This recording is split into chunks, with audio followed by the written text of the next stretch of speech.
아멘. 우리 하나님께서 주신 말씀 이사야 27장입니다.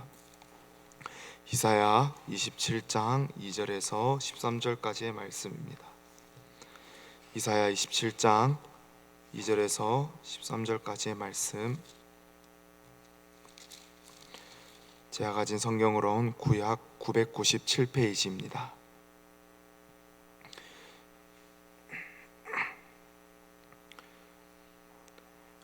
다 찾으신 줄 알고 제가 한 절, 우리 성도님들이 한 절 교독하도록 하겠습니다. 그날에 너희는 아름다운 포도원을 두고 노래를 부를지어다.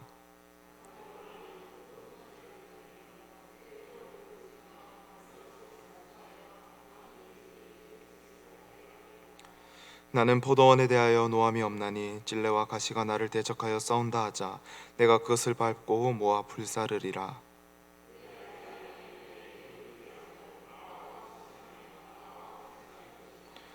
후일에는 야곱의 뿌리가 박히며 이스라엘의 우미 돋고 꽃이 필 것이라. 그들이 그 결실로 지면을 채우리로다.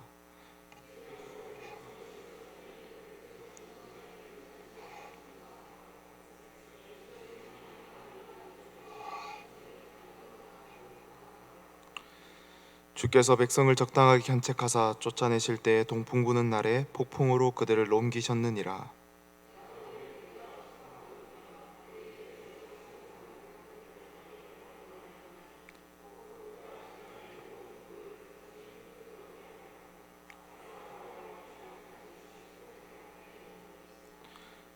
대저 견고한 성읍은 적막하고 거처가 황무하며 버림받아 광야와 같은즉 송아지가 거기에서 먹고 거기에 누우며 그 나무 가지를 먹어 없이 하리라.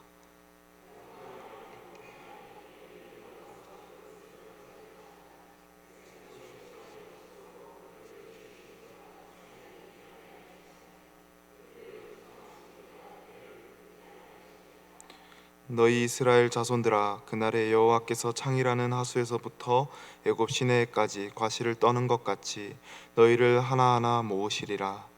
그날에 큰 나팔을 불리니 아수르 땅에서 멸망하는 자들과 애굽 땅으로 쫓겨난 자들이 돌아와서 예루살렘 성산에서 여호와께 예배하리라. 아멘. 잠깐 기도하도록 하겠습니다. 사랑과 은혜가 많으신 주님, 하루의 첫 시간을 주님과 함께 드릴 수 있도록 부르심에 감사를 드립니다. 오늘도 피곤한 몸을 이끌고 이 자리에 나온 우리 성도님들을 귀하게 여겨주시고 또 칭찬하여 주시길 간절히 소원합니다. 말씀을 귀하게 생각하고 기도를 소중히 생각해서 나온 우리에게 하나님의 은혜를 풍성히 허락하여 주시옵소서. 오늘 이 시간 말씀으로 주의 놀라운 것을 경험케 하시고 또 하루를 살아가는 삶의 원동력이 되게 하여 주시옵소서. 말씀을 전하는 부족한 자의 입술을 주님께서 친히 보살펴 주시고 말씀의 진리를 그대로 담아 전할 수 있도록 인도하여 주시옵소서. 마치는 모든 시간을 주님께 내어 맡깁니다. 이 모든 말씀 우리 주 예수 그리스도의 이름으로 기도드립니다. 아멘.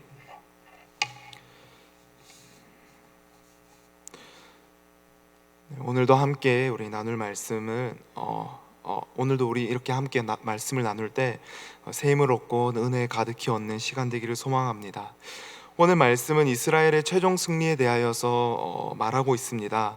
우리는 24장부터 지금까지 하나님의 놀라운 역사에 대한 주관과 또 당신의 백성을 구원케 하기로 작정하심에 대한 승리의 노래들을 보아왔습니다. 특별히 이번 27장에서는 그 모든 것들의 마지막 부분, 결론 부분, 클라이막스라고도 할 수 있을 만큼 더 상세하고 더 적극적으로 기술하고 있음을 볼 수 있습니다. 이제 하나님께서 그들을 구원하시겠다는 약속을 확증해 주시고 계십니다. 우선 이 2절에서 언급된 포도원의 노래를 보겠습니다. 포도원의 노래는 이사야의 5장에서도 한번 등장합니다.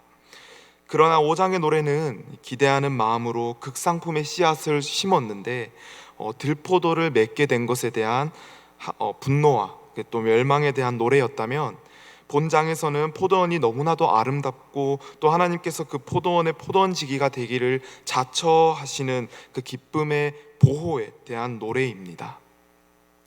5장의 포도원에서는 그 포도원의 대적이었던 찔레와 가시, 이 찔레와 가시가 침범하더라도 침범하고 망치더라도 신경 쓰지 않고 오히려 담을 허물었으나 본장의 포도원에서는 찔레와 가시가 포도원을 망치지 못하게 하며 또 포도원지기가 되시는 여호와께서 그것을 밟고 모아 불사를 것이라고 대적으로부터 보호할 것이라고 그렇게 말씀하고 있습니다.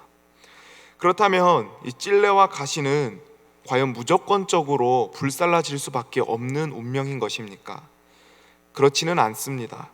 5절을 보게 되면 그들이 불살라지지 않을 한 가지 조건을 하나님께서 제시하고 있습니다. 그것은 침략을 포기하고 하나님을 의지하는 것, 즉 하나님과 함께 화친하는 것입니다. 여기서 사용된 화친이라는 이 단어는 우리가 잘 알고 있는 히브리어 단어 샬롬입니다. 샬롬은 이 평화라는 의미를 가지고 있죠.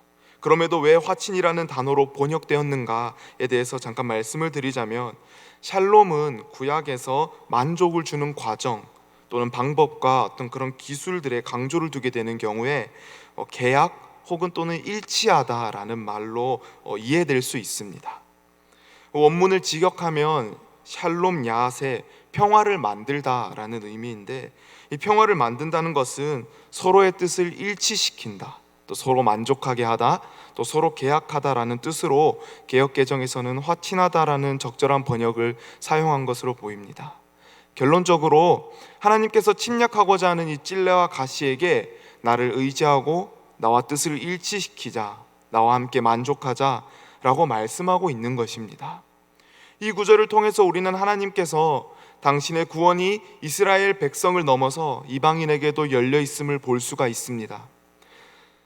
구약이라 하여 이스라엘만이 구원의 대상이 되는 것이 아닙니다. 구약 시대이고 신약 시대이고 누구에게나 구원의 문은 열려 있습니다. 이스라엘은 구약 시대에도 신약 시대에도 동일하게 복음을 전하게 되는 통로이지, 그들로 인해서 구원이 끝이고 그들로 인해서 구원이 완전해지는 것이 아닙니다. 하나님께서는 당신의 뜻을 구약 시대에서 신약 시대로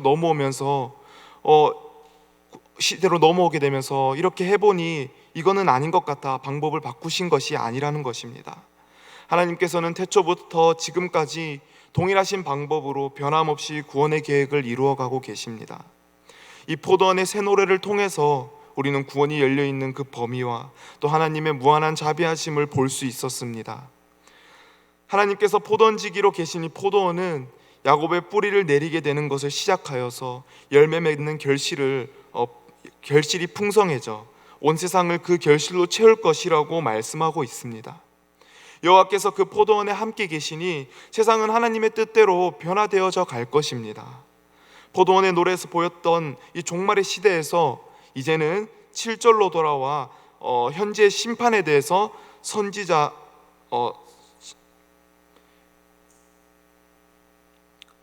7절에 대해서 돌아와 현재 심판에 대해서 선지자는 언급을 하고 있습니다.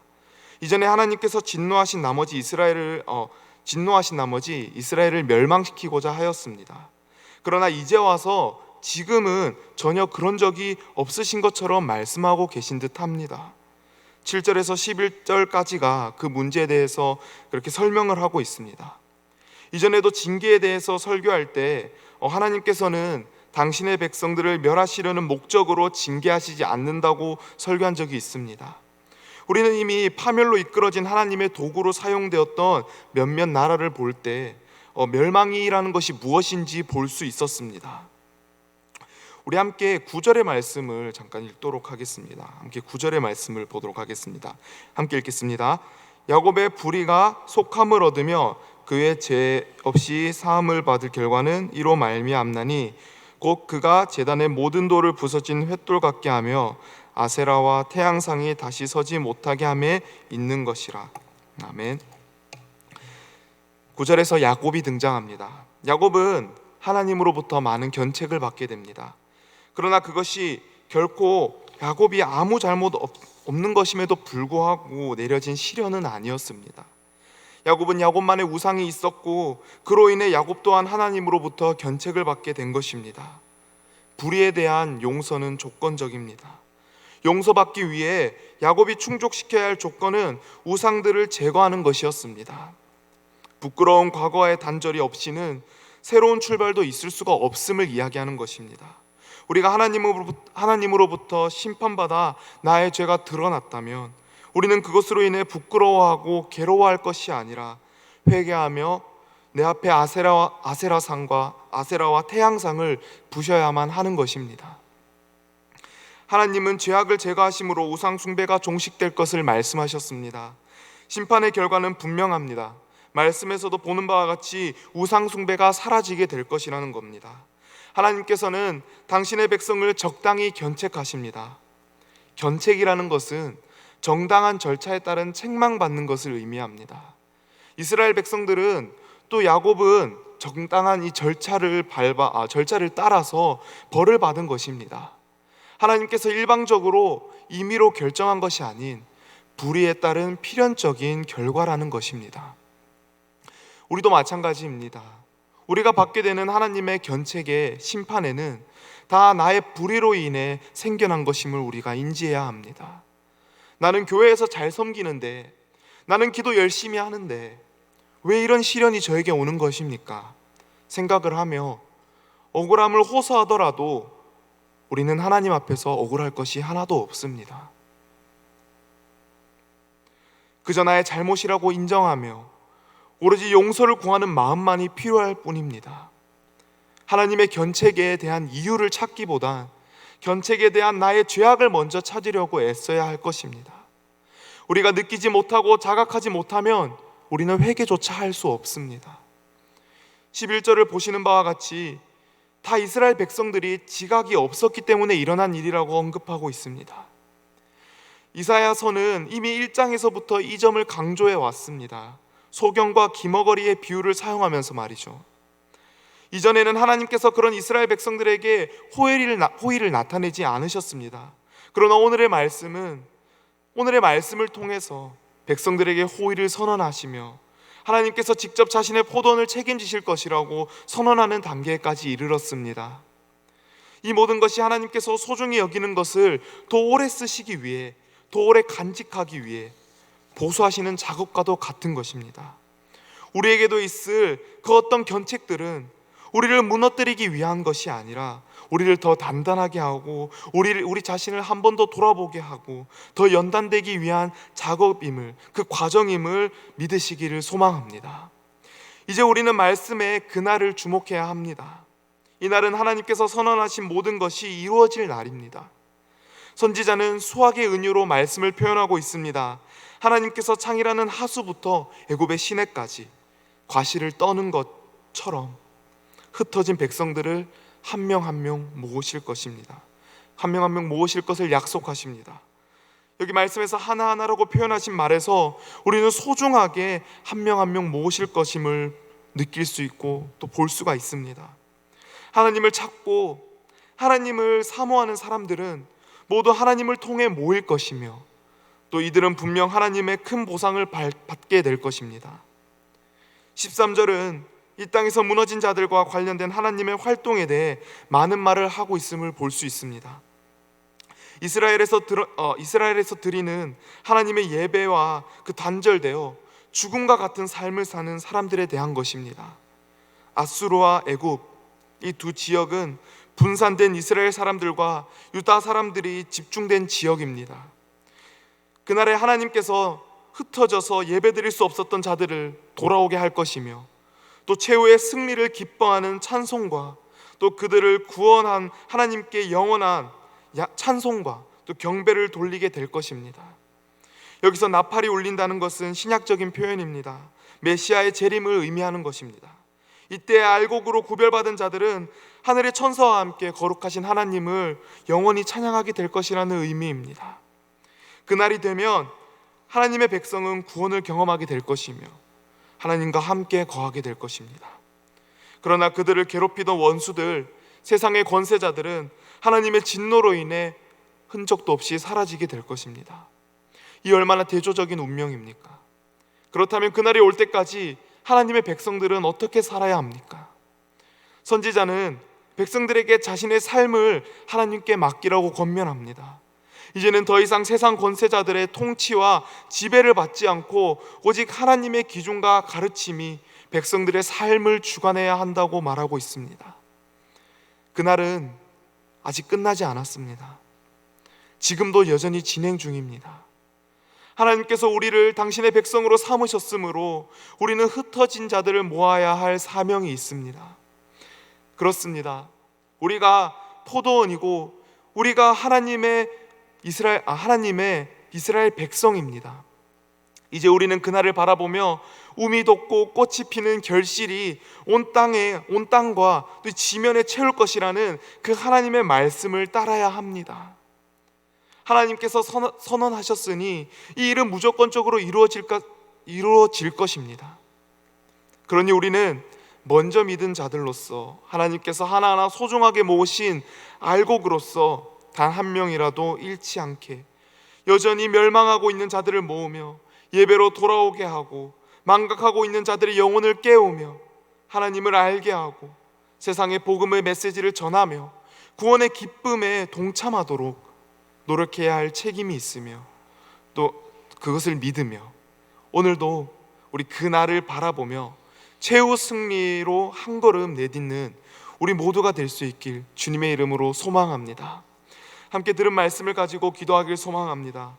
우리가 속한 포도원의 포도원지기로 오신 하나님, 찔레와 가시 속에서 우리를 지켜주시고 보호하시니 이제는 우리가 감사함으로 주께 표하고 맡은 바 사명을 잘 감당해내는 우리들 되게 하여 달라고, 또 하나님의 견책 속에서 나의 죄악을 찾고 또 억울함을 호소하는 자가 아닌 하나님 앞에 나의 죄를 자복하고 용서를 구하며 더욱 하나님 나라에 합당한 자가 되게 하여 달라고, 또 최후 승리의 그날을 바라보며 이 땅 가운데 먼저 믿은 그리스도인으로서 아직 하나님을 알지 못하는 자들의 영혼을 깨우며 복음의 메시지를 전하는 우리 모두가 되게 해달라고, 또 우리 교회에서 공동적으로 나눌 기도 제목들을 함께 보시고 그것들을 기억하면서 함께 기도하여 주시기를 부탁드립니다. 이 시간 함께 기도하도록 하겠습니다. 기도합니다.